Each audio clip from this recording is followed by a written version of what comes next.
Hello students, कैसे हैं आप। मैं हूं दामिनी और स्वागत करती हूं आपका अपनी क्लास दामिनी कॉमर्स एकेडमी में। और आशा करती हूं आप सभी बहुत अच्छे होंगे, स्वस्थ होंगे, तंदुरुस्त होंगे। तो बच्चों, आज हमारा चैप्टर है वो है हमारा सहकारी बैंक। ठीक है, यानी कि कोऑपरेटिव बैंक जो होते हैं। सहकारी बैंक के देखो, जो मेन मकसद सहकारी बैंक का होता है वो होता है सहायतार्थ के लिए जो खोले जाते हैं बैंक। ठीक है, चलिए इसकी डेफिनेशन पढ़ते हैं। यह सहकारी बैंक आर्थिक दृष्टि से निर्बल व्यक्तियों का एक संगठन, जिसके अंतर्गत समान अधिकार व उत्तरदायित्व के अधिकार व पर सदस्यता स्वेच्छा से कार्य करते हैं। देखो, बैंकों में जो कार्य पूछे जाएंगे वो आपकी भारतीय स्टेट बैंक की या रिजर्व बैंक की मोस्ट इंपोर्टेंट है। ठीक है, बाकी आपसे बैंकिंग कार्य के बारे में नहीं पूछा जाएगा। बट हाँ, मैं आपको थोड़ा सा ना इसके इंट्रोडक्शन बता देती हूँ कि ये बैंक क्या होता है। बाकी इसकी कार्यवाही कभी आते नहीं है पेपर में। ठीक है, तो डेफिनेशन हमने इसकी पढ़ ली है। ये एक व्यक्तियों का संगठन होता है, एक व्यक्तियों का समूह होता है। ये किसने दी है डेफिनेशन? अंतरराष्ट्रीय श्रम संगठन ने। ठीक है, चलिए अब बात करते हैं हम किस तरीके से इसकी उत्पत्ति हुई थी। सामान्य सहकारिता शास्त्री मिलजुल कर कार्य करने से है।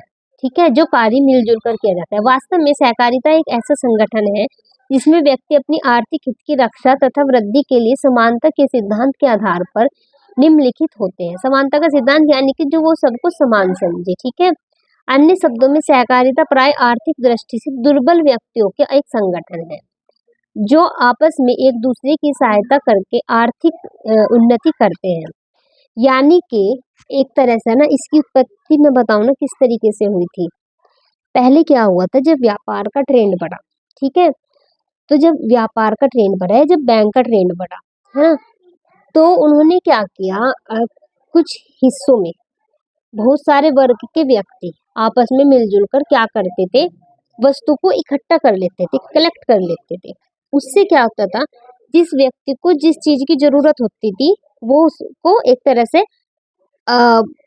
से वो उस वस्तु को ले लेता था। तो ये धीरे धीरे प्रक्रिया बढ़ती रही ना, तो इसका इस ग्रुप में मुद्रा का आगमन हो गया। यानी कि मुद्रा का वे अब एक तरह से कलेक्ट करने लगे और देने लगे आपसी संबंध में। जैसे आप कोई ग्रुप बना लो दोस्तों का, और कहने लगो भाई इस तरीके से है, तुझे जब जरूरत पड़ेगी तू मुझसे पैसे लेना, मुझे जब पड़ेगी तू मुझसे पैसे लेना। इस तरीके से उन्होंने निर्बल व्यक्तियों का, यानी कि जो दुर्बल व्यक्ति होते थे उनके लिए उनका एक ग्रुप बन गया था। तो धीरे धीरे ये ग्रुप क्या हुआ, एक तरह से ना बहुत ज्यादा मैं कह दूं बहुत ज्यादा एक तरह से इसकी तादाद बढ़ने लगी। ठीक है, इम्प्रूवमेंट होने लगे इसमें। तो फिर इसे धीरे धीरे बढ़ता चला गया, इसको पसंद करने लगे काम को। तो धीरे धीरे इसको क्या हुआ, ये एक सहकारिता समिति बन गई। ठीक है, और सहकारी समिति को फिर अधिकार और भी प्राप्त होने लगे जो बैंक की तरह होते हैं। तो ओवरऑल जब इसको बैंक के अधिकार प्राप्त हो गए तो ये एक सहकारी बैंक में कन्वर्ट हो गया। ठीक है, इस तरीके से है ये सहकारी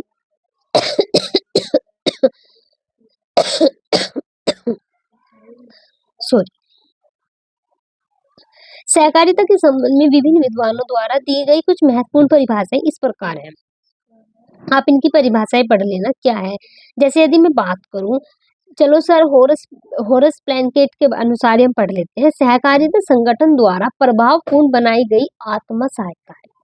ठीक है, यानी कि वे लोग क्या करते थे, वे दूसरों की हेल्प नहीं करते थे, बस जो उनका ग्रुप होता था ना वे एक दूसरे की हेल्प करते थे। ये तो बाद में बना है, पूरा इतना बड़ा जो ग्रुप बना है ये बाद में बना है।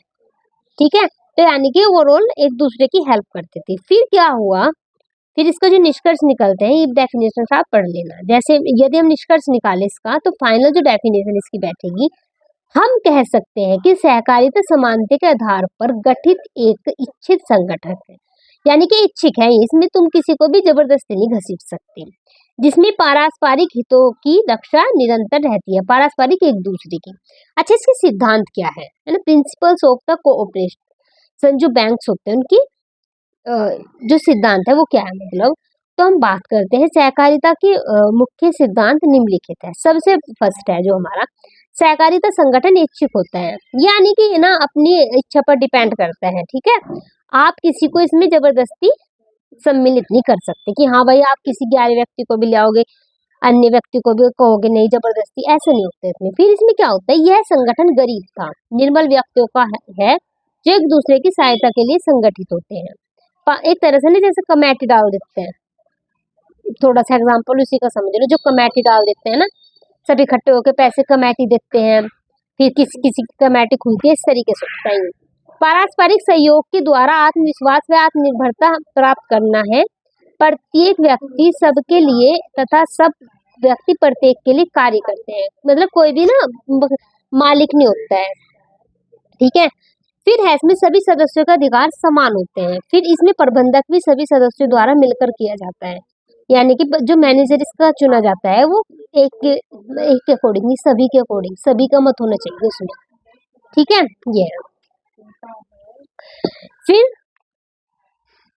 यह संगठन लाभ के उद्देश्य के लिए नहीं बल्कि इसका मुख्य लक्ष्य सदस्यों की सेवा करना है, पूंजीपतियों के शोषण से बचने के लिए, यानी कि जो देशी बैंकर्स होते हैं जो वे बड़ी बड़ी मात्राओं में आपको लोन प्रोवाइड करा देते हैं, उनसे बचने के लिए ये एक दूसरे की हेल्प के लिए किया जाता है। फिर सहकारी बैंक से आशय एवं डेफिनेशन इसकी हम पढ़ेंगे। सहकारिता का अर्थ, चलो डेफिनेशन पढ़ते हैं सिंपली। सामूहिक कल्याण की वृद्धि के लिए बैंकिंग कार्य करता है। इसका संगठन एवं प्रबंध प्रजातांत्रिक होता है, प्रजातांत्रिक यानी कि सबकी इच्छा से, तथा इसकी स्थापना सहकारी समिति अधिनियम 1912 के अंतर्गत हुई थी। किसके अंतर्गत? 1912 के अंतर्गत। फिर देश के बैंकिंग नियमन अधिनियम की कुछ व्यवस्थाएं 1 मार्च 1996 में से सहकारी बैंकों पर भी लागू कर दी गई थी, ठीक है। ये ओवरऑल इतना इम्पोर्टेंट नहीं है, इसका अर्थ आएगा बस, और कुछ नहीं आएगा। अच्छा, हम इसकी थोड़ी सी विशेषताएं पढ़ लेते हैं। इसमें प्रबंधन होता है, ठीक है, लोकतांत्रिक आधार पर होता है। फिर इसकी स्थापना सहकारिता के सिद्धांतों पर होती है, यानी कि जो एक दूसरे की सेवार्थ के लिए बने। उद्देश्य लाभ कमाना नहीं बल्कि व्यक्ति की सेवा करना होता है। पारस्परिक सहयोग भी होता है, एक दूसरे की भी हेल्प भी करते हैं, ठीक है। अच्छा, इसका अर्थ पढ़ते हैं हम, ये आ सकता है, ये इंपॉर्टेंट हो सकता है आपके एग्जाम के लिए कि व्यापारिक तथा सहकारी समिति में सहकारी बैंक में अंतर बताइए। तो बात करते हैं अधिनियम। देखो भाई, जो व्यापारिक बैंक है इसकी स्थापना बैंकिंग कंपनीज एक्ट 1949 में हुई थी, जैसे कि मैंने आपको बताया था, ठीक है, 1949 में। इसकी कब हुई थी? इसकी सहकारी समिति एक्ट 1912 के तहत हुई थी, ठीक है। फिर है इसका प्रबंध रिजर्व बैंक के निर्देशों के अनुसार किया जाता है। मैंने आपको बताया था जो ये क्या होता है, ये एक अनुसूचित बैंक है जो भारतीय रिजर्व बैंक से रिलेटेड है, तो इसका जो कार्यवान करते हैं वो करता है भारतीय रिजर्व बैंक। बट इसका ऐसा नहीं है, सहकारी बैंक पर इसका प्रबंधन जनता के चुने हुए प्रतिनिधित्व के हाथों में होता है। उद्देश्य क्या होता है इसका? व्यापारिक बैंकों का उद्देश्य सेवा या लाभ कमाना होता है। इनका मोस्टली जो पर्पज होता है वो सेवा या लाभ कमाना होता है। और जस्ट अपोजिट यदि इनकी बात करें, इनका उद्देश्य सेवा करना है, लाभ कमाना, इनका उद्देश्य सदस्यों की सेवा करना है, लाभ कमाना नहीं है। फिर है ऋण। व्यापारिक बैंक प्राय व्यवसाय संचालन के लिए ऋण प्रदान करते हैं। सहकारी बैंक सामान्यतः कृषि, मैंने बताया था ना, कृषि कार्यों के लिए, ये इनका जो मेन फोकस होता है ना वो कृषकों के लिए होता है। कृषक यानी कि ग्रामीण क्षेत्रों के लिए होता है। ग्रामीण क्षेत्रों में मोस्टली जो निर्धन वर्ग है वो ज्यादा पाया जाता है, ठीक है। फिर इसमें क्षेत्र, व्यापारिक क्षेत्र काफी व्यापक होता है भाई, इसका क्षेत्र बहुत बड़ा होता है, ठीक है। क्योंकि देखो सहकारी बैंकों के साथ साथ ना जो मतलब कि जो आम बैंक होते हैं वो भी ना बहुत हेल्प करने लगे हम कृषकों के लिए, ठीक है, इस तरीके से। फिर सहकारी बैंकों का जो क्षेत्र है अपेक्षाकृत छोटा होता है। छोटे में भी कहाँ पर होता है? देखो, जो व्यापारिक बैंक है वो इंडस्ट्रियल होते हैं, ठीक है, इंडस्ट्रियल एरिया में वो होते हैं, ठीक है। और जो ये होता है ग्रामीण क्षेत्रों में होते हैं, छोटे छोटे कस्बों में होते हैं, तो इनका क्षेत्र बहुत ही संकुचित होता है। फिर है सफलता। व्यापारिक बैंकों को भारत में पर्याप्त सफलता प्राप्त हुई, भाई ये बहुत ज्यादा डेवलप कर रहे हैं, इनको एक तरह से ना इनको बेनिफिट हुआ है, इनको बहुत ज्यादा सफलता मिली है। सहकारी बैंक इतने ही सफल नहीं है, इतना इन पर थोड़ा विश्वास भी करना टफ है ना, भले ही वो कितना भी हेल्प के लिए कर रहे हो। ये इनका भाई ये तो मोटिव संविधान के अनुसार है इनका कि भाई इनका जो उद्देश्य है वो लाभ कमाना नहीं है, बट ऐसा होता नहीं है। अब ना शोषण इतना होता है किसानों का भी, तो इनका किताबी लैंग्वेज है सिर्फ और सिर्फ कि इनका मोटिव जो है लाभ कमाना नहीं है, सेवा करना है, बट ऐसा नहीं है, ठीक है। तो इसलिए इन पर विश्वास भी ये अधिक सफल नहीं हुए। सिर्फ भारत में सहकारी आंदोलन की प्रगति, देखो ये ना इतना इम्पोर्टेंट नहीं है, ठीक है, ये एग्जाम में आपके नहीं आएगा, हम उसी को हाईलाइट करेंगे जो आपके एग्जाम में पूछा जाएगा, ठीक है।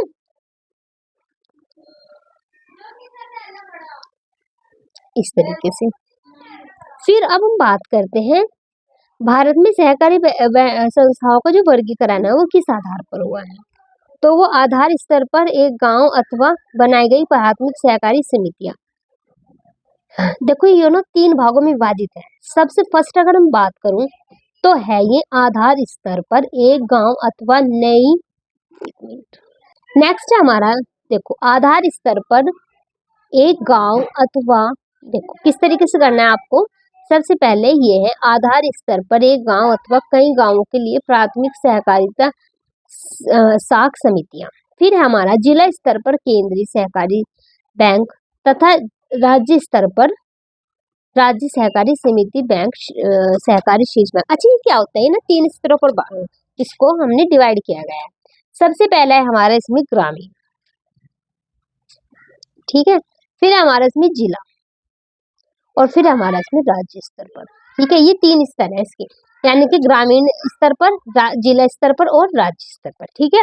सबसे पहले यदि हम बात करें सहकारी समिति, यानी कि जिसका मेन मोटिव है, देखो प्राथमिकता इसे दी गई है ग्रामीण क्षेत्रों के लिए, तो यदि मैं ग्रामीण क्षेत्रों के लिए बात करूं तो ग्रामीण क्षेत्रों के अंतर्गत इसे 2 भागों में बांटा गया है। एक तो है प्राथमिक, जो प्राथमिकता जो इसकी है वो है कृषि के लिए, लेकिन जो दूसरी है वो है इसमें गैर कृषि के लिए, जो मजदूर भाई बंधु होते हैं उनके लिए, ठीक है, ये उनको साख प्रदान करेगी।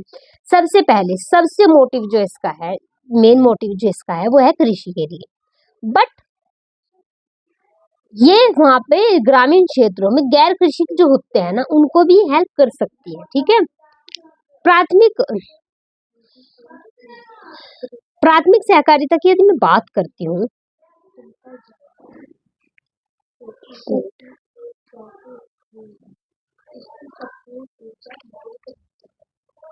एक गांव या क्षेत्र के कोई भी 10 व्यक्ति तथा अधिक से अधिक 100 व्यक्ति मिलकर कर सकते हैं।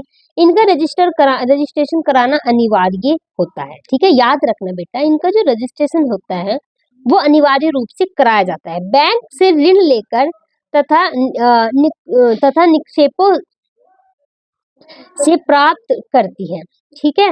इनकी कुल पूंजी जो होती है वो 50% होती है, यानी कि कुल जो अंश पूंजी का 50% धनराशि राज्य सरकार को देती है, यानी कि जितनी भी इनकी पूंजी होती है उसका 50% धनराशि को इनको किसे देना होता है, राज्य सरकार को देना होता है। इसमें सिर्फ इतना पढ़ना इनफ होगा हमारे, ठीक है।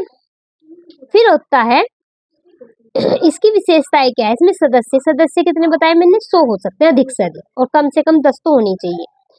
फिर कार्य क्षेत्र एक गांव तक रहता है, जो इसके दायित्व होते हैं, अधिकतर प्राथमिक समितियों का दायित्व सीमित होता है ना, ये ना ज्यादातर जो होते हैं हमारी जो सहायतार्थ के लिए होते हैं, तो इनका ना जो दायित्व होता है वो भी बहुत सीमित होता है। असीमित दायित्व किसके कहलाएंगे, असीमित कहलाएंगे व्यापारिक बैंकों के, असीमित कहलाएंगे आपके रिजर्व बैंक के, स्टेट बैंक के, इनके असीमित होंगे, बट इनके नहीं जो सहायतार्थ के लिए खोले जाते हैं। फिर प्रबंध, इनका प्रबंध कौन करता है, साधारण सभा भी कर सकती है और प्रबंध सभा भी कर सकती है, ठीक है। चलिए नेक्स्ट अब हम पढ़ते हैं जांच, एक मिनट, ये गैर व्यापारिक के लिए कैसे किस तरीके से करेंगे कार्य। इनका क्षेत्र एक छोटा सा नगर या कस्बा हो सकता है, इसका दायित्व सीमित होता है, इनका भी दायित्व सीमित ही होता है। प्रबंधन कौन करता है इनका, एक मिनट पहले ना इसका अर्थ जान लेते हैं क्या। देखो प्राथमिक गैर व्यापारी जो गैर कृषि सहायक होते हैं, यानी कि जो कृषक नहीं है, जो किसान नहीं है, उनके लिए किस तरीके से हेल्पफुल होता है। प्राथमिक गैर कृषि सहकारी साख समिति की श्रेणी के अंतर्गत अन्य समितियों के आंतरिक शहरी बैंक, यानी कि जो अर्बन बैंक होते हैं, कर्मचारी साख समितियां सम्मिलित किया जाता है। इनका कार्य क्षेत्र बहुत छोटा होता है, नगर या कस्बे तक ही सीमित होता है। कौन कौन शामिल किए जाते हैं बच्चे इनमें, इनमें किया जाता है जो हमारे एक तो होते हैं जो शहरी बैंक के कर्मचारी होते हैं, साख समितियों के जो कर्मचारी होते हैं उनको सम्मिलित किया जाता है सिर्फ और सिर्फ। इसके सदस्यों के दायित्व बहुत सीमित होते हैं, ठीक है। ये समिति उत्पादक को कार्यों के लिए ऋण देती है। ये व्यक्तिगत जमानत पर तथा सोने चांदी पर, जेवरात आदि के धरोहर रूप में, यानी कि ओवरऑल किस किस पर आपको देखो, जो गैर व्यापारी, जो गैर कृषक है, जो जिसकी संपत्ति नहीं है, सॉरी मेरा मतलब है जो किसान नहीं है, तो वो किस पर ऋण लेगा? तो वो अपने जमीन पर तो ऋण लेगा नहीं, क्योंकि भाई जो जमीन है ही नहीं, है ना। तो वो किस पर लेगा? वो अपनी जेवरातों पर ऋण लेगा। तो वो उनको ये इनको ऋण प्रोवाइड कराते हैं, किसके बेस पर? इनके प्लॉट होते हैं, जो इनका घर होता है, जिनकी प्रतिभूतियां घर के, यानी कि जो कागजात होते हैं, या फिर ये इनके जेवरात पर ऋण देते हैं, इस तरीके से। अच्छा, इनकी क्या क्या विशेषताएं हैं? कार्य क्षेत्र व दायित्व। इनके दायित्व बहुत, इनके तो और भी लिमिट्स होते हैं, इनके जो दायित्व होते हैं वो ना बहुत ही लिमिट्स होती है उनकी। फिर होते हैं पूंजी। इनकी पूंजी का मुख्यतः अंश बेचकर प्राप्त किया जाता है, अंश बेचकर प्राप्त किया जाता है। सदस्य गैर सदस्यता से जमा पर भी वे संपत्तियां पूंजी प्राप्त कर सकते हैं, जो अन्य सदस्य होते हैं। इनका प्रबंध प्राथमिक समितियों की तरह होता है, परंतु इनमें कार्यकर्ताओं का वेतन को वेतन दिया जाता है, यानी कि जो कार्यकर्ता होते हैं उनको वेतन दिया जाता है। लाभ वितरण। यदि लाभ वितरण की बात करूं तो 1/4 भाग अनिवार्य रूप से संचित कोष में रखा जाता है, बल्कि उसके अपोजिट यदि मैं कृषक बैंक की बात करूं तो वो किसको दिया जाता है? 50% दिया जाता है राज्य सरकार को, यानी कि वो ओवरऑल उसका जो कंट्रोल होता है वो ना राज्य स्तर पर होता है। ठीक है, ये इसकी है। अच्छा, केंद्रीय सहकारी बैंक क्या होता है? केंद्रीय सहकारी बैंक को जिला सहकारी बैंक भी कहते हैं, याद रखना, आ सकता है एग्जाम में। केंद्रीय सहकारी बैंक, जिला सहकारी बैंक भी कहते हैं। 1912 के सहकारी समिति कानून में इन बैंकों को स्थापित किया गया था। इन नियम के अनुसार जिले में जितने प्रारंभिक समिति होगी वे इन बैंकों की सदस्य होगी। ये बैंक दो प्रकार के होते हैं, शुद्ध सहकारी बैंक, मिश्रित केंद्रीय। शुद्ध सहकारी बैंक पता है कैसे होते हैं? इसमें जो सदस्य होते हैं केवल प्रारंभिक सहकारी साख समिति हो सकती है। इनका प्रबंध समितियां ही करती है। क्या करती? किनका प्रबंध? समितियां ही करती है। कौन से को? शुद्ध सहकारी, क्योंकि ये बिल्कुल जो फाइनली मतलब जो ओवरऑल जो सहकारी केंद्र होते हैं, इसमें होता है मिश्रित, इसमें मिक्स होते हैं ये। इन बैंकों के सदस्य समितियां तथा अन्य व्यक्ति दोनों ही हो सकते हैं। इनका सदस्य चतुर व्यापारी और बैंकर भी हो सकता है, यानी कि ना मिक्स होते हैं व्यापारिक और अन्य बैंक। ठीक है, ये बस ये इतना ही इस पेपर, जो ये चैप्टर है ना, वैसे इसमें से सिर्फ इतना ही आएगा। ठीक है, इससे अलग इस चैप्टर में कुछ नहीं आएगा, बस।